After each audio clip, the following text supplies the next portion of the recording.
Hi అండి. మీ అందరికైతే ఈరోజు ఒక విషయం చెప్పాలనుకుంటున్నాను నేను. అంటే అందరి లైఫ్‌లోనూ రోజు జరుగుతుంది కాబట్టి ఎవరు బయటికి చెప్పుకోరు అంతే. చాలామంది మగవాళ్ళు అనుకుంటే నేను ఉద్యోగం చేస్తున్నా, నా చేతుల్లో డబ్బులు సంపాదిస్తున్నా, ఆమెకి ఇస్తున్నా, చీరలు, బట్టలు అన్నీ తెస్తున్నా, ఇంకా ఏం తక్కువ అవుతుంది ఆడవాళ్ళకని చాలామంది అయితే భర్తలు అనుకుంటారు. తక్కువ కావటం అంటే నువ్వు పెట్టే తిండిలోనో, ఫుడ్‌లోనో పెట్టి నేను సంపాదిస్తాను ఇగ తిను అని కుక్కలాగా పడేస్తే తినేవాళ్ళం కాదు కదండీ. మీరొచ్చేసరికి ఇంట్లో పనంతా చేసుకొని, మీకోసం మేము ఎదురు చూస్తే మా మీద కసురుకొని, మా మీద చిరాకు పడి మమ్మల్ని ఇబ్బంది పెడితే ఇక మీరెందుకు మాకు?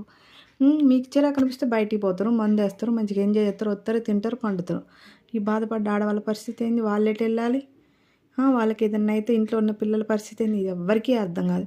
గుర్తుపెట్టుకో, ఏదైనా ఫస్ట్‌లోనే తెలుసుకోవాలి. ఏదైనా కష్టమైన, నష్టమైన ఒకళ్ళొకళ్ళు అర్థం చేసుకుంటే నా లైఫ్ చాలా బాగుంటుంది. చీరలు, డ్రెస్సులు కొనిపెడితేనో, ఇంకేదో కొనిపెడితేనో కాదు ఆడదాని మొహంలో నవ్వు. ఆడదానికి కన్నీరు రాకుండా చూసుకునేవాడే. ఆడపిల్లలు ఏడ్చిన ఇల్లు ఎప్పటికీ కలిసి రాదట మా అమ్మ చెప్తూ ఉండేది.